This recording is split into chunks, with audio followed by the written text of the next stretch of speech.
What's going on? Will Freeman, RevolutionaryLifestyleZen.com, talking to you today about the 9 keys to success as an entrepreneur in order, starting with number one, the right information. Okay, a service business is your highest probability of success. The business failure rate on a new business is 90%, so you need to do everything in your power to make sure that you have the highest probability of success, especially if it's your first business. And the right information will help you beat the odds. If you want the right information, just go to the money section on my website, revolutionarylifestyledesign.com. 150 articles, videos for you all around the same topic and how to manage that money. The wrong information cost me about 6 or 7 years of failing, trying to reinvent the wheel in tech startups and product-based businesses and doing a Vice magazine clone, all these dumb ideas because I didn't have the right information. So all the effort, all the courage, all the aggression, all the sales skills, none of that's going to save you if you're in the wrong business. Therefore, right information is the most important thing to success. Number two, courage. Okay, it takes courage to start a business. It takes courage to keep going in spite of obstacles. It takes courage to call 100 people a day asking for money and getting the phone slammed down in your ear. It takes courage to handle angry clients. It takes courage to have uncomfortable conversations every single day of the week. Number two is courage. Number three is aggression. Aggression being the dirty word that you're taught not to be, especially when it comes to money. Every successful person I know is aggressive and impatient, and they aggressively pursue revenue every day of the week. The more successful they are, the more aggressive they are. Even guys worth millions of dollars are more aggressive at pursuing revenue and focusing on revenue targets than the average guy who's just starting a business, even though they don't need to be, even though they don't need to work for the next 20 years. Okay, they wake up and they fall asleep thinking about their monthly revenue target. Every guy I know who failed wasn't aggressive enough, without exception. They weren't aggressive enough, being money hungry, going aggressively after money. Where's our next deal? Where's our next client? Thinking like a shark, who's hunting for revenue and pushing on closing. Okay, you're taught not to push. You're taught not to be aggressive, not to openly pursue money because it's ugly and it's crass and it's commercial. And that might be true, but that's exactly what you need to do to get ahead. Okay, every one of those vaunted or celebrated business leaders who has a really good PR team, your Steve Jobs or your Jeff Bezos, is an incredibly aggressive person, and they pursued money to a level of aggression that most people can't even fathom. Okay, they're more aggressive than I am for sure. But make no mistake, every successful person, no matter how good their PR, no matter how much charity they give to charity, aggressively pursued money over a long period of time. Number four is work ethic. Okay, I'm talking about 10 hours a day, 7 days a week for the next 5 years. That's what it's going to take. Okay, two years in, you might be at 6 figures, but you want to dig in for a 5 year haul. Living that Groundhog Day every day. Every day's the same. Every day's getting up, doing it when you're sick, doing it when you don't feel like it, making a call when you don't feel like it, following up with a client when you don't feel like it, responding back to clients when you don't feel like it. It's dedication, not motivation, that's going to get you over the line. Okay, and I'm talking about real work. That's actual painful work, not business research, not watching Gary Vee videos. That's not work. Okay, that's entertainment. The painful work, okay, is the stuff that you don't want to do. So whatever you don't want to do in your business, that's probably the most important thing. You could even rank what the most important things are right now based on how much you don't want to do them. So whatever you don't want to do the most is going to be the most important thing, whether that's cold calls or getting your designation or what have you. Okay, so getting your designation, building your site and your sales page, making 100 outbound calls a day until you can afford to pay for the inbound marketing or build your inbound marketing machine, which is what I did. RLD is a inbound marketing machine. I did that so that I would be able to get off the phone and, for the decade I spent in sales, this was my dream. to be able to get off the phone and build an inbound marketing machine. And now I close coaching clients for $1,000 a month just off my sales page without even having to get on the phone. I'm on the phone for another client in my sales business. But other than that, I'm not on the phone at all in outbound because I don't have to be. Um, so, but if you don't have money for marketing, building an inbound organic machine, you're looking at like 2 or 3 years to get that to where you can start, being able to close $1,000 a month deals. Okay. Or, say you're selling real estate, to be able to compete in your city, you're probably going to have to spend $10,000 a month on the Google ads or the Facebook ads or what have you. Okay. So if you don't have that money, you have to do outbound. All right. You have to do outbound. You have to do aggressive outbound because you want to get that money built up as quick as possible and get those clients in as much as possible. And that's just work ethic. That's just hitting those metrics 7 days a week. Number 5 is pain tolerance. So the ability to do all those things I just said for as long as it takes and not quitting. Dan Pena says the number one characteristic of a successful entrepreneur is the ability to endure pain over a long period of time. I don't think it's number one because, if you're in the wrong business, you're going to fail regardless. You have to be in the right business. But it is a massively important thing that you can just handle the pain and just keep going. Okay? Because it's painful. And it's more painful than Gary Vee and all these, and I like Gary Vee, but all these guys make it out to be. The first 2 years is not fun. Your happiness is going to go down, especially if you're doing what I did, where you were, working. This was my 5th business in a row while I was working in sales, one after the other. So if you're working in a job, like a sales job, and you're doing a business on the side, your happiness, it's going to be much harder for you to be happy, especially those first 2 years. They're going to be painful. So do not think that if it wasn't painful, everyone would do it. Every level in the business game comes with pain, and most people stop in between those levels. Most people stop at the first level. Most people never start a business. The ones that do usually quit or fail the first time, and that's it. Okay, and that's because they didn't have the pain tolerance. And pain tolerance is a choice.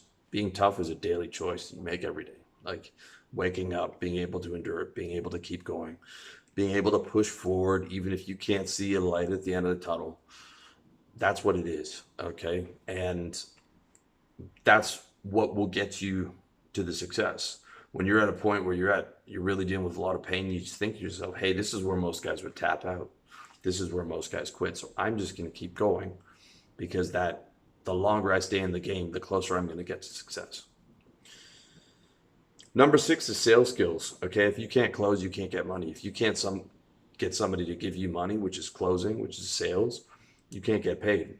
All right, sales is your ticket to making $250,000 a year. Okay, you can make 250 grand in a sales job. You can make 250 grand selling real estate. Almost any guy of an average IQ or above, as long as you do the things on this list and you can sell 250 grand's within your reality. For a lot of guys, the reality can be 500 grand. Even without some fancy business, just on being able to sell. So being an excellent salesman also makes up for a lot of other weaknesses. Okay, I worked with guys in sales who were doing 250 a year. They couldn't send an email without a typo, without some kind of grammatical error. And these guys had never read a book in their lives outside of, the ones they were forced to read in high school. Occasionally I'd see a guy bringing in like one of those Dan Brown, like gas station books. But, and God bless them, but these guys were not intellectuals by any stretch of the imagination at all. Okay, but they're crushing guys who were. All right, so you need to start to live and breathe sales. You need to watch everything you can on it. All right, I recommend Grant Cardone, and I also recommend my book, How to Sell, which you can find at revolutionarylifestyledesign.com/products. Number 7, marketing skills. This is the biggest mistake I made in the last 5 years. I should have done a course 3 years ago, really learned marketing, or got on board with a really good marketing guy, paid him the $2,000 a month, and blasted that course off. Because with marketing, you have this Right now I'm dependent on inbound organic traffic, which has been serving me very well. But marketing, when you can have a product that you can get 2x on your marketing income, you can spend 5, 10, 15, 20, 30, 40, 50 grand a month and compound all that, right? For every dollar you make, you put it right back in the next day to your Facebook ads. And that allows you to scale your business. It also allows you a consistent stream of revenue, um, because you can just turn the tap on, and the more money you want or the more revenue you want, the more you can just, unleash that tap, so to speak, until, it becomes unprofitable. Maybe that's 70 grand a month. You start to break even. But even then, if it's a recurring business, even if you're running marketing at a bit of a loss, you make that back on the client after 2 months of recurring revenue, and your average LTV of a client is like 3 years or something. So marketing skills is the biggest. Everything else on this list I had covered or have covered except for marketing. But I started a marketing business this year. I've trained up with my buddy Aaron. I'm hoping to launch my How to Play the Game of Life course. It's going to be 100 hours. I want to make it the best personal development course of all time. And then I'm going to get really aggressive with the marketing and launching that course. The cool thing is you don't even really need like a YouTube channel or anything. It's going to be great to be able to remarket to people, but you can succeed. Like, let's say you're selling real estate or insurance or whatever on marketing alone, on the advertising. So either you have to learn that skill or you have to team up with a really good marketing agency, who's going to be able to do that for you.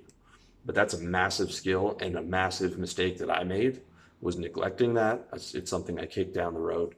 Huge mistake, biggest mistake I made in the last 5 years. So don't make that same mistake. But I'm making up for it now. Number 8 is organization, having a daily discipline structure that you follow every day so that you can handle the complexity of your business and life without distraction.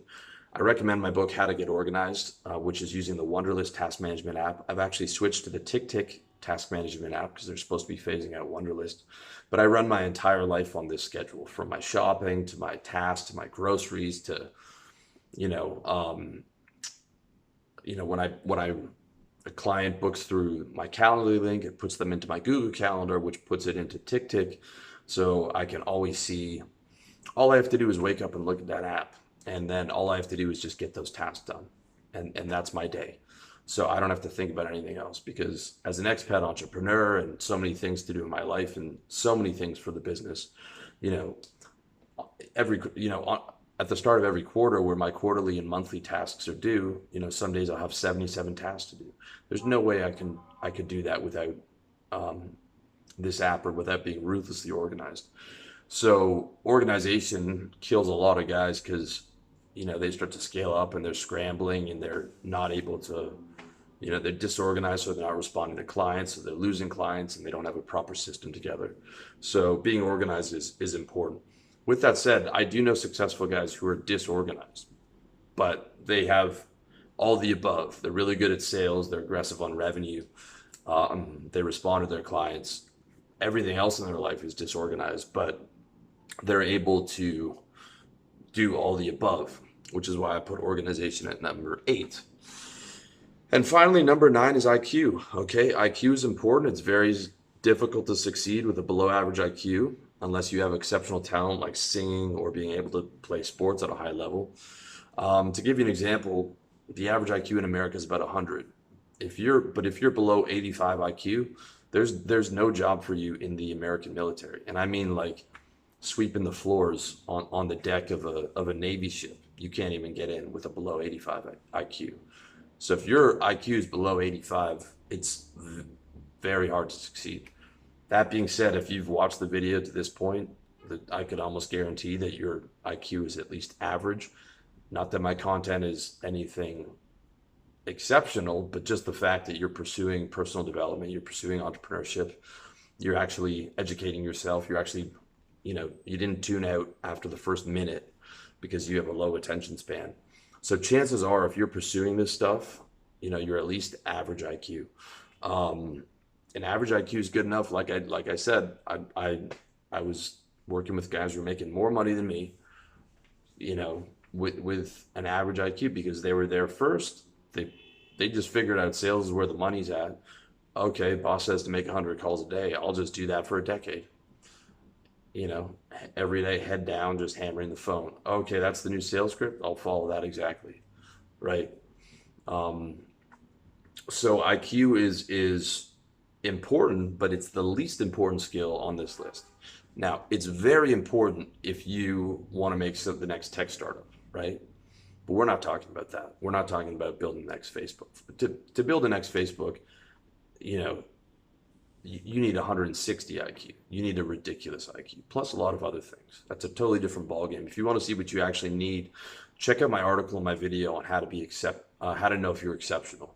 Okay, if you have the 160 IQ and connections and all these other things, you can go for that prize where you're not at a massive informational disadvantage. Like in my tech startup, when our programmer, we had this rockstar IQ programmer, when he left, we were all effed because I couldn't make sense of anything he was doing. I couldn't shop the code around to anyone, and I was at a massive additional informational disadvantage. And I realized I had no business being involved in that kind of a business, right? You need to be exceptionally intelligent in programming to get in there and try and compete with the Bill Gates and the Mark Zuckerberg of the world. But for talking about your six figures, your 250, even your 500, you can do that with an average IQ, in my opinion. Um, yeah, there's barely literate sales guys making 250K a year in a job. Okay, and all those guys could be making more in their own business. And then there's a ton of guys with PhDs in medieval history working at Starbucks. Okay, the most common thing in the world is a high IQ unsuccessful guy because they don't have the right information and they're not aggressively going after money and they're not doing all the other things on the list. And a lot of those guys are kind of resentful because they can grasp how the world works, but they're not going in there and getting after it. And they think that, getting a really good education is going to be able to provide a good income for you, when in reality it's mostly worthless, with the exception of becoming a lawyer or one of these higher income professions. But even then, the amount of money that you spend on school and the amount of time, you could have just been 18 and got a sales job for 2 years and then gone off and done your own business. You could be selling, like one of my readers was 18, the youngest real estate agent in Colorado. And, that kid will probably be a millionaire by 30.